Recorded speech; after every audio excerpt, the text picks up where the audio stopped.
Welcome to Detangle, where we untangle the complexities of life, one conversation at a time. I'm your host, Dr. Kinjal Goyal, a psychologist and a writer. Usually, my intro music suffices when I introduce a guest on Detangle. Today, I wish I had the drum rolls too.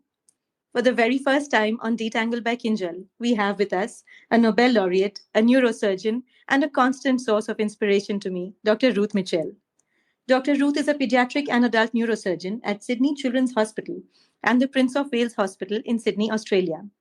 From being a citizen of the world, a celebrated neurosurgeon, and being awarded the Nobel Peace Prize for her work as a campaigner to abolish nuclear weapons, her commitment to live with intent is extraordinary. I'm so glad to have you with me, Dr. Ruth, today. Thank you so much for taking the time and being a detangle with me today. Oh, it's such an honor, such a treat for me.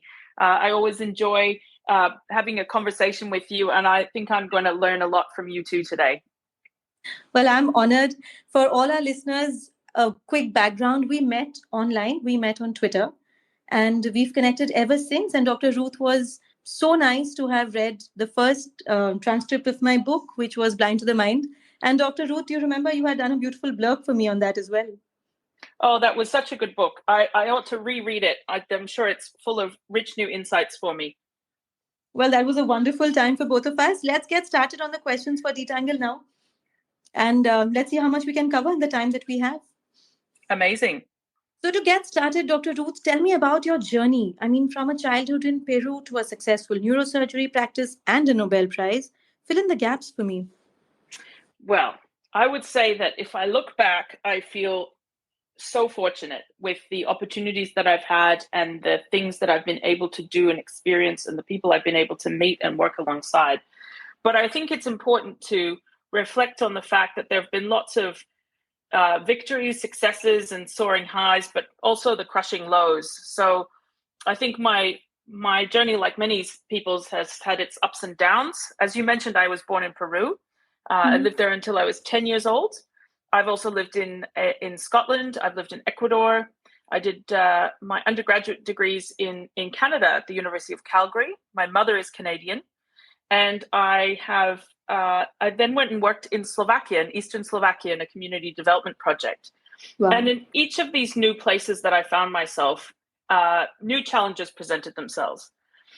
And I think that was one of the most challenging periods of my life living in Eastern Slovakia, because I was confronted with structural racism in a new way. And I think that really has informed a lot of my concerns around equity and justice ever since then. I then moved back to Canada for a period of time. I worked as a youth worker, and I finally decided it was time to study medicine. And I had decided I wanted to be a doctor when I was 6 years old, but it took me a while to get round. I went the long way round to becoming a doctor.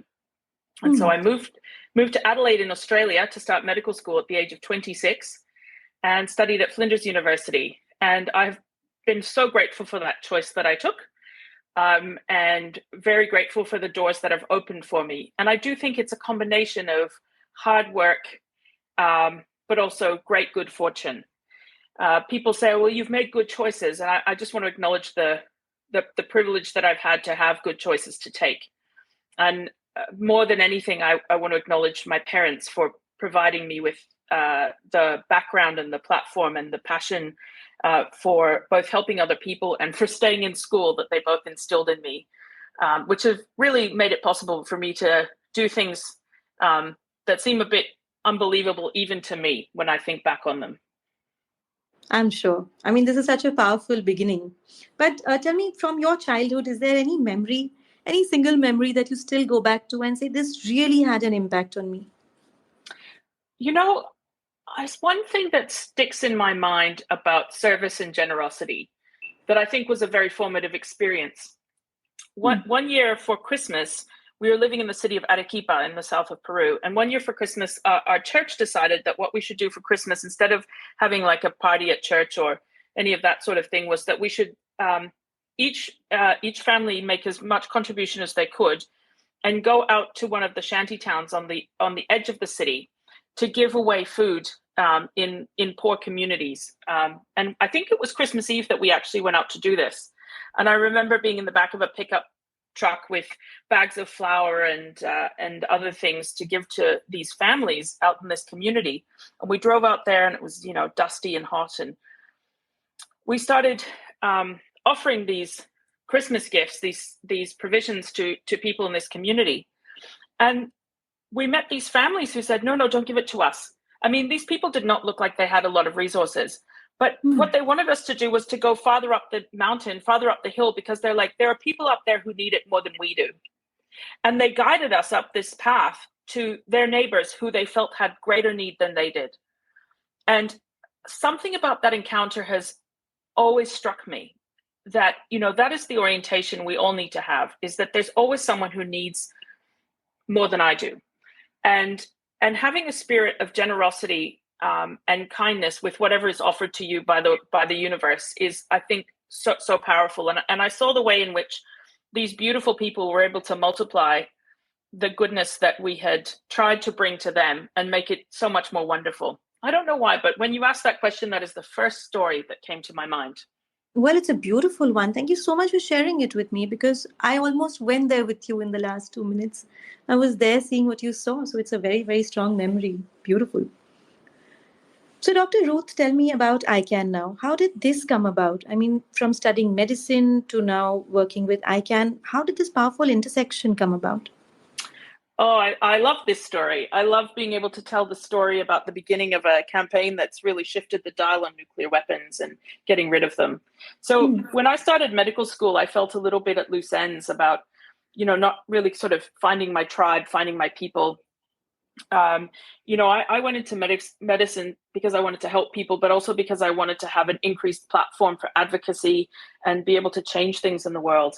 And not everyone who I found myself amongst in medical school had that kind of worldview. So I was really delighted to meet in my first year of medical school people from the Medical Association for the Prevention of War. The MAPW is the Australian affiliate of the International Physicians for the Prevention of Nuclear War.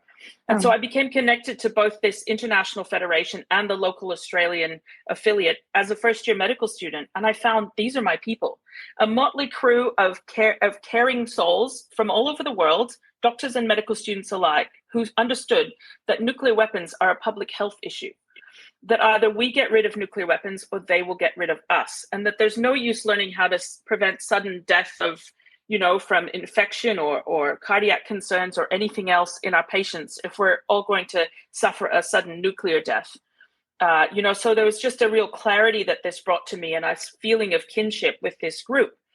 So as we progressed through the years that were my medical school years, what I found was that there was increasing frustration with the way that things were going at the international level with regard to making actual progress towards nuclear abolition. And this culminated in 2005 when the Non-Proliferation Treaty Review Conference, which is one of the big, UN treaties around nuclear weapons, this review conference really, ended in no progress at all. And it was out of that frustration and discontent that the campaign known as ICANN was born, the International Campaign to Abolish Nuclear Weapons. And I feel so fortunate that I was around right at the very beginning of this. I was around when we picked the name. I was, there when we picked the logo for the campaign. And this was really the result of some very visionary people who I'm just so lucky to know and to have learnt from, who saw that what we were doing at an international level wasn't collective enough. It wasn't inclusive enough. It wasn't overarching enough. It wasn't visionary enough. And ICANN stepped into that. And we tried so hard to get everyone working on nuclear abolition to actually work together in a new way. And so we launched in 2007, which was also happened to be my last year of medical school. And 10 years later, we got a treaty that through the United Nations, which makes nuclear weapons illegal, the Nuclear Ban Treaty, the Treaty for the Prohibition of Nuclear Weapons. So that was a great triumph. That was in 2017. So it took 10 years, but we really made some real inroads. Wow. So it's a lot of persistence, a lot of hard work. I mean, people just studying medicine say that this is the hardest route they had to take. But yeah, you just went ahead, did something, won a Nobel along the way while you studied medicine. Amazing. Tell me about winning this prize, Dr. Ruth. How did you feel in the moment? when you found out that you had won a Nobel Prize? Well, I think the thing is that it's something that you never expect. You hope to make an impact, and you hope that the work that you do and the people that you've joined with will be in some way rewarded for your effort. But I'll tell you what it was like for me on the day that it was announced that I had won the Nobel. I was sitting in a cafe. I'd just been at a conference. I was in Italy. I was in Florence. I was having my cappuccino. It was just quite an idyllic moment. And I was looking up at the TV screen in this cafe, and the sound wasn't on, but you could see the ticker tape going across the bottom. And, I could interpret enough Italian to see what was being announced. And you could see this woman coming out and standing at a podium with a big, the big Nobel emblem on it. And I could see from the ticker tape below that it was being announced that ICANN had won the Nobel Peace Prize. And so I sort of let out a gasp, and then I started shaking, and I think a tear went down my face. And the man in the cafe looked at me and said, "Otro cappuccino?" And I thought, "No, sir, we're going to need something much stronger than that on this occasion." And so I just walked around Florence that day in an absolute dream, just thinking, the sun has never shone so brightly. The grass has never, ever been greener. Nothing has ever been more beautiful. It was just an extraordinary experience. And around the world, the many hundreds of people who had been thousands of people who'd been working towards this, but the hundreds of people whose primary vehicle for good work had been through ICANN, were celebrating in their own ways. So, famously, our website crashed on that day because everyone in the world decided to Google ICANN at the same moment. And about sort of 5 or 10 minutes before the Nobel was announced in Oslo, our the executive director of ICANN, Beatrice Finn at the time, got a phone call saying, "Just to let you know, you're about to be announced as the Nobel winner." And she thought it was a hoax. She's like, "Someone's pranking us, whatever." So it really, no one was truly deeply expecting it. We were all surprised, and then we were all jubilant. But I really want to say that, as wonderful and sweet as that moment was, the real prize is not the Nobel. The real prize has been getting a treaty through the United Nations that finally acknowledges that these weapons of mass destruction are not compatible with humanity, and that they need to be abolished once and for all. This is really the beginning of the end of nuclear weapons. It's such a great example of awakening this universal consciousness, isn't it? Because there are people everywhere with the same energy striving towards the same goal. And that's what's brought you so far. So it's so amazing. I couldn't agree more. I think that's exactly what it's an example of. Because if you can find the right framing to bring people together, to collectivize action, there's so much work that's been done for so many decades. If you can bring people together, you really can change the world. Amazing, amazing. So how did this change, though? I mean, did your life change after this honor was conferred upon you? Did it inspire you to work even harder? Or do you think it added this kind of weight of expectations on everything that you did after that? I think it does a bit of both. I mean, it puts a little spring in your step. There's days when you're having, a tough time, nothing seems to be going right. It's always in the back of your mind. We did this wonderful thing together. And the work is far from done. The world still has, almost 13,000 nuclear weapons on it, many thousand of them on hair trigger alert. The work is far from done, but it does give a boost to the work. It gives it an energy. And I think one of the most important differences is it has given us a credibility and a platform that we did not have before. So people will take you seriously and will speak to you, even if they think you're kind of a little bit of a hippie, a bit of a do-gooder, perhaps a little divorced from reality. Because, well, at least we should at least give them a platform for a minute, because they do have this, this crazy campaign. Well, they did get the big gong. So I think that's been something that that was a rapid learning curve, I think, for all of us, is learning to leverage that in a way that feels like it has integrity and is strategic and appropriate. Fantastic.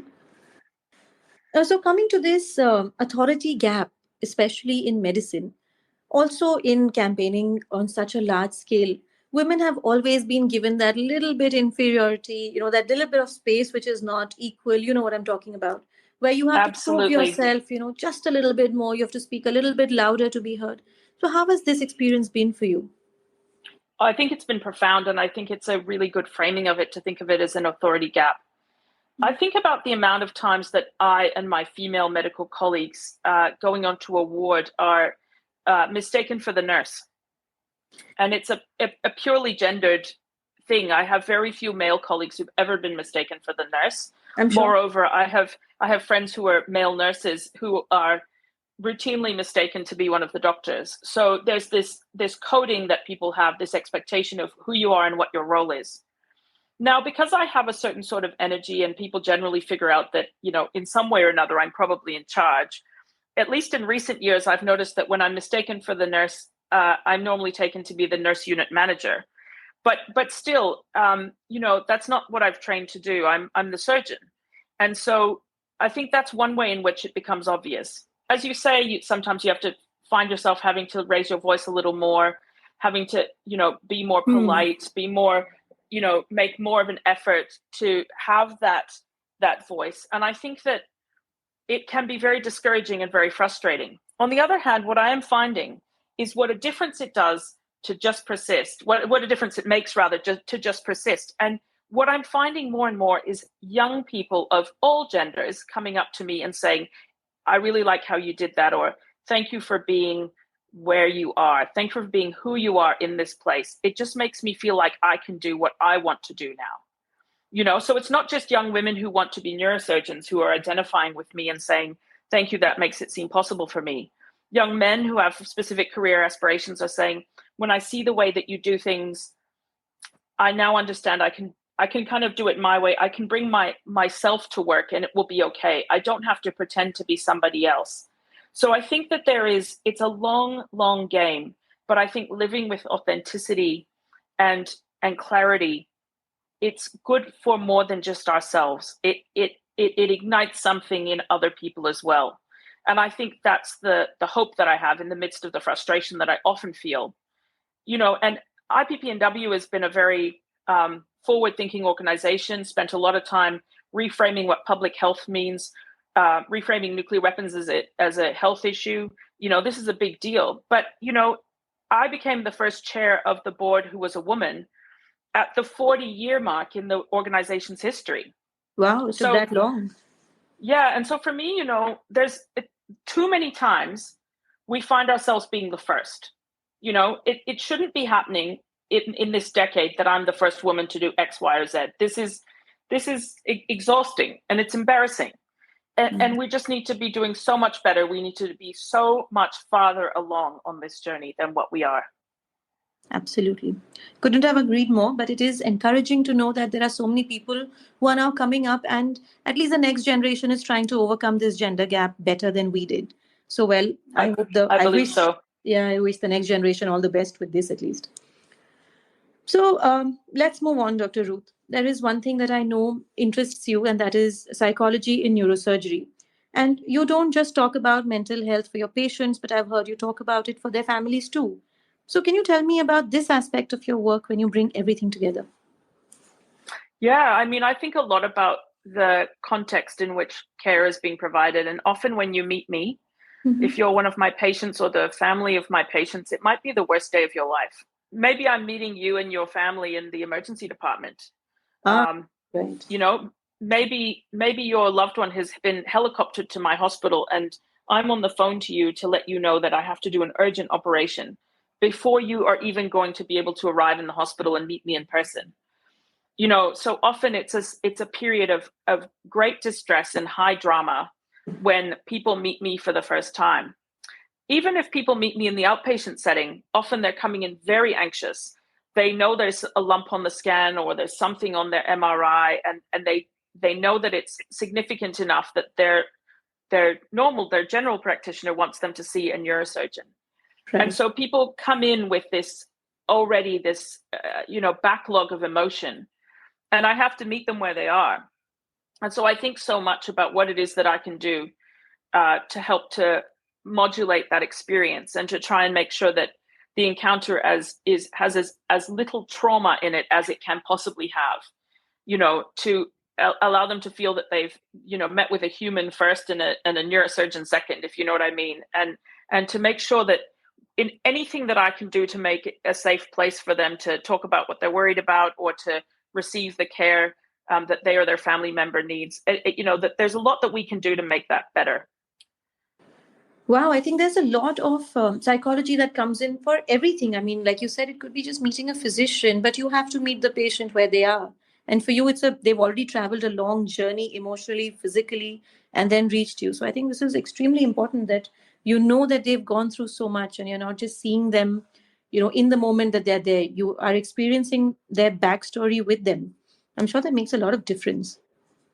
I think it does. I try to spend, we sometimes have such constraints and we can't spend as much time as we want to speaking to our patients and to their families. But whenever the opportunity is there, it's always so rewarding because you find out about their lives, about their hopes and their dreams, what they're hoping to get back to once they get out of hospital, who motivates them to be well. You find out about, the special connections they have in their life, the things that they've achieved. And it's a real honor to be allowed to be a part of their story in some small way and to be witness to their extraordinary, wonderful lives. I don't take it lightly at all, the privilege that is extended to me.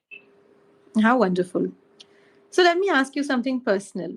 Is there any piece of advice you would want to give your younger self, knowing all that you know now? I think I would want to instill in myself a greater sense of, not putting other people on a pedestal. Because I now experience what it's like when I realize that I'm being put on a pedestal and it feels entirely inappropriate. And I think that I wish I knew earlier that my mentors were just human and that they had doubts and bad days and internal processes which were utterly chaotic, just as I do. I think very often of this sense that we compare our insides to other people's outsides.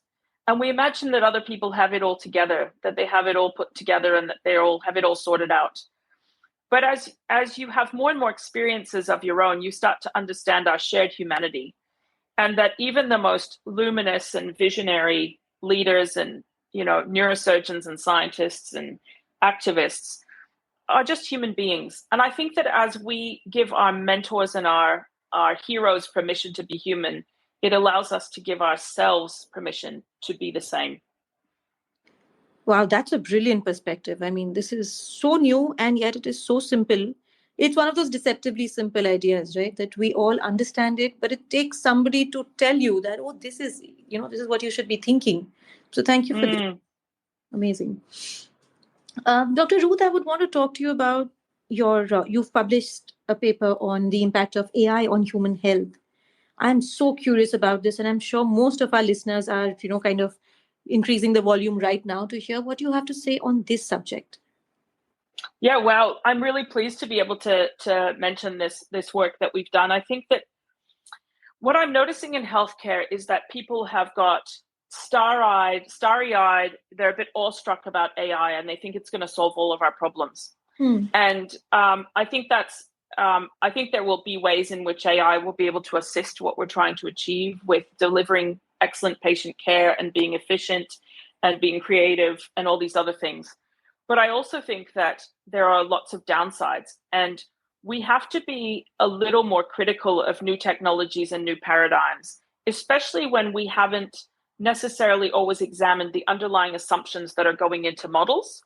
So one of the examples that I really like to draw people's attention to is that some of the early, one of the early applications of artificial intelligence in medicine was this app that was designed to help diagnose skin lesions, sort of as a kind of like having a digital, like a pocket dermatologist, a dermatologist on your phone, perhaps. So it wouldn't just take a picture of a mole or a rash or a lump or a lesion. It would then say, well, I think this is melanoma, or this is an allergic rash or whatever. The trouble with this this AI was that, as you know, any artificial intelligence has to be taught on a data set. And the data set that was used to teach this AI was images of people's skin lesions, but almost something like 90% of the pictures were of light-skinned people. And so what that did was it meant that the rates of correct diagnosis made by this AI were much better in light-skinned people than in dark-skinned people. And so that introduces error and bias into the system, which actually ends up being discriminatory. So if you're relying on this system to deliver healthcare, then it's going to misdiagnose people in a systematically racist way. And that is because of the inadvertent biases introduced into this by not realizing that you need a diverse data set to train an AI with. And if you look at who is doing the coding and who is actually designing systems, if it's a whole bunch of white men, then like the rest of the world, it's going to be a world designed for white men that will work best for white men and not for all of the rest of us. And so we have so many reasons why we need to be critical and careful and cautious with new technologies like AI and ask these critical questions. Who is putting this together? Who does it serve? Where's the data coming from that is training these systems? And what are the outcomes? We need to appraise outcomes for each of these interventions, particularly in healthcare.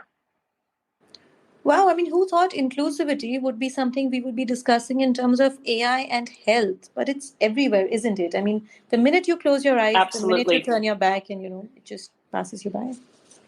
That's right. And we have to be constantly vigilant, because anything that is designed by humans will bring with it the biases that those humans have, many of which are unconscious. And so we have to be so careful and thoughtful about those. And that's why there's always going to be a need for, a truly intersectional feminist analysis of everything we do and everything that we interact with. Absolutely. So tell me, as a neurosurgeon, you see more of, the patients who have reached a point who need surgery. But in terms of preventive health, is there anything that people, lay people can do or children can do to ensure that they have better brain health? Anything that we're doing consciously or subconsciously that really kind of takes our health away from us? I think there are a lot of things that are, there are a lot of reasons why people's health is getting better over time. And part of that's about things like injury prevention. So when I think of the kinds of things I see people for in hospital, a lot of it is, of the preventable stuff, is injuries. Oh. And so when we think about, people getting on a bike, there's a big difference if you wear a helmet. We think about the kinds of things that we let children do or not do. And I think that there's a lot to be said for making sure children have active childhoods and lots of running around outside, climbing trees, playing sport, all of those sorts of things. At the same time, there's a lot to be said for there to be safety measures in place. And one of the ways in which children get injured, and we see that a lot here in Australia because we have, we're a big, huge island surrounded by water, is drowning. And so if you think about things that are going to keep your kid healthy, making sure that if you live near water, your kid learns to swim. Those sorts of things are, teaching children how to interact healthily and safely with their environment are going to help keep their brain healthy and active and not injured.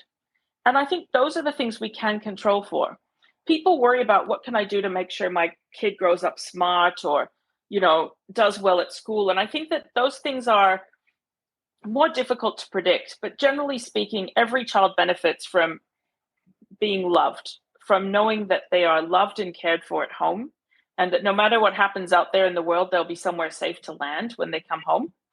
And I think we have a duty at a societal level to ensure that every child has a home and every child has a place to be at home and to be safe at home. And I think when I reflect on this, I think about so many places around the world, but particularly in Gaza, where that is not the case. And my heart really breaks for children who are not safe right now. And I think we have to do everything in our power to speak for those children and to do everything we can to shift the dial for children who are not safe. I think this is going to be one of the biggest takeaways for us on this podcast, because there's so much that we see and we just disconnect and we dissociate and we say, we're so far away and what can we do? And here you are, you've been there, done that, you've made an impact in a place where you were not even physically present, right? So there's so much that we can do. I mean, across the world, not just in India or Australia or anywhere close to Gaza, but if we all awaken to this thought that there are children who are not safe and there are children who don't have a place to call home anymore, I'm sure we can all collectively do something about it. Yeah, I really believe we can. And I know that when people connect to their own humanity, it becomes obvious. It Hmm. becomes obvious that there are things that we can do. And the same instinct that makes you want to, bend over and help a child if you see them crying or if they've fallen over in a playground. It's that instinct, that we all have, whether you're a parent or an auntie or whatever. We don't want to see anybody suffering. True. So this just brings me to a thought. I had read this very recently on Dr. Adam Grant's post. He talks about distress which comes out of empathy, and we've all reached this, empathic distress where we've just felt so much and we feel like we can't do anything about it. And the best way to snap out of it is do whatever little you can. Find what you can do and do it. Don't wait for the larger things. Do the smaller things that you can find. So wise, so wise. And I think there's always something you can do. And taking these small steps really does help to drive out despair. And there's another thing that we can do. And I think that is to connect with other people. And so even if all it feels that we can do is bear witness, the task is to do that together, with other people who care and who are worried about the same things. Absolutely. So let's talk about something which I ask all my guests: social media. Now, you and me connected over social media, so we know it can do great things for us if we use it wisely. But in your, in your work as an activist, as a neurosurgeon, has social media played a good role, or do you think it has just been detrimental, to your health or to the health of people around you? I think it has been very helpful to me. Now, it's not been without its downsides. It can become a little bit of an obsession. You're always Okay. checking, multiple different platforms, making sure you don't miss out on the slightest development anywhere on the planet. But I Hmm. think that for me, it has been very positive to make connections with people in so many different settings. I mean, some of my most treasured friendships are with people who I have met on social media, and you're able to find these people who feel like kindred uh, at these intersections, and I think it's so rewarding. I also feel so much better informed about communities that I'm not a part of because I've made strategic choices to follow certain individuals on social media platforms. It's enriched my life. I've gained an education in things that I never went to university to learn. I feel a real sense of connection with people I've never met. I mean, you're a very good example of that. I think, isn't it wonderful? There's this wise woman who thinks I'm her friend. Isn't this just incredible? And I know that on more than one occasion I've reached out to you when I have a question, when I'm like, if only I knew an excellent health psychologist. Oh, wait, I do, And so I think that's the very definition of enrichment. That I think the richest people are the people who have the best people in their lives. And so I feel so enriched by social media in that way. And for me, that makes all of the nonsense worth it. There's plenty of trolls and there's lots of hate out there and the bots and whatever else. But I think it is possible to wade through that and find these true gems. And for me, that certainly makes it very much a net good thing. Fantastic. So let me ask you a question, Dr. Ruth, that I save for all my podcast guests. We all know what's a physical first aid box, right? Something that you can open and use in case of minor cuts and bruises. You have some band-aids, some antiseptic, etc. What if you were to have an emotional first aid box? Something which you would keep with you and open on days when you've had a bad day emotionally, you're feeling a little run down, and you need a little self care. What would you put in that box and what would make you instantly happy? Well, I have a collection of a few items that I keep in my, in my bedroom that I find very grounding, and I think that those things are the kind of contents of an emotional first aid box for me. Hmm. I have there's this pink fluffy flamingo that I received from the parents of a beautiful patient I looked after when I was on my fellowship. I did a fellowship in Vancouver in Canada, and it was on my last day of work that they gave me this pink flamingo, and my patient had one too. And so I felt like, these two flamingos are twins, and now I have one and she has one as she's growing up. And I think that you think, when you're feeling down and when something's gone wrong, it's easy just to think that nothing good has ever happened and that you haven't achieved anything and that, there's no sunshine or light or happiness ever to be had again. But there's something wonderful about these physical mementos that ground me and remind me of who I am and what I have actually done and what my relationships and connections really are. And so I think that some of those items would have an important place there. And one other I want to mention is one of my mom's oldest friends. Like they were roommates in university, like 400 years ago. You know what I mean? Yes. We grew up calling her Auntie May, and Auntie May gave me a photograph that I'd never seen before recently. And it's framed, and it's a photograph of me and my mother. And I'm just a baby, and we're just sitting on the grass, and I'm looking up at her adoringly. And I think that photo would definitely go in my emotional first aid box, because that photo reminds me that I'm loved and that I have been loved and supported my whole life. And that gives you a strength that no one can take away.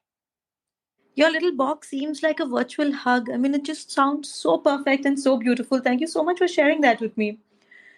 Before I come to a close of this discussion, though, Dr. Ruth, I want to leave the floor open to you now. Is there any question that you want to ask me as a psychologist?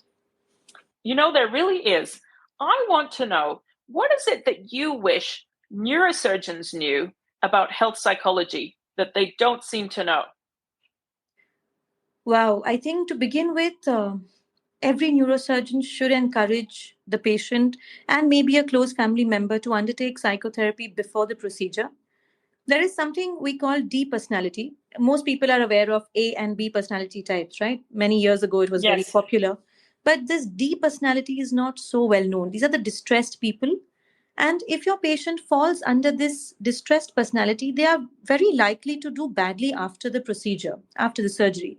So if you can identify these patients and help them with psychotherapy or with a psychiatrist if they need, they will do much better after surgery. So it's definitely possible to improve surgical outcomes with very simple techniques in therapy.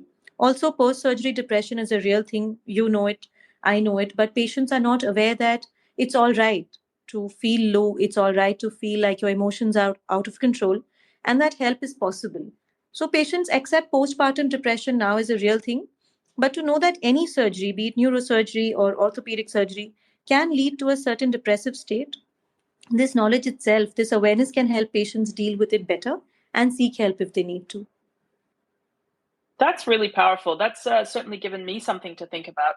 I always think there's more that we could do to prepare people for these major life events, and you've certainly given me some things to mull about. So I'm really grateful for your insights, as always, my friend. Well, I'm so glad we had this discussion, Dr. Ruth. I can't tell you how inspired and how energized I'm feeling having spoken to you. I mean, the world seems a little less ruthless with you around, isn't it? My goodness. There was no pun intended there. Oh, sure. Well, I must say, I as I said before, I feel so much better for being in a world where we can be connected to people across the distance. And I'm very grateful for you.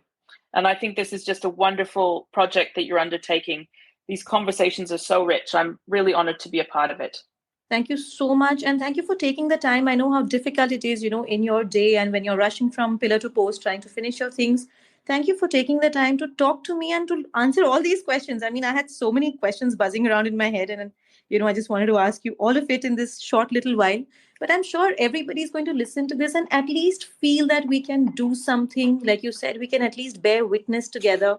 And there's this little bit that you've done today to awaken a consciousness across countries where, you've probably just spoken all at once. So thank you for your time. Thank you for your energy. Thank you for being who you are, and more power to you for everything that you undertake. My absolute pleasure.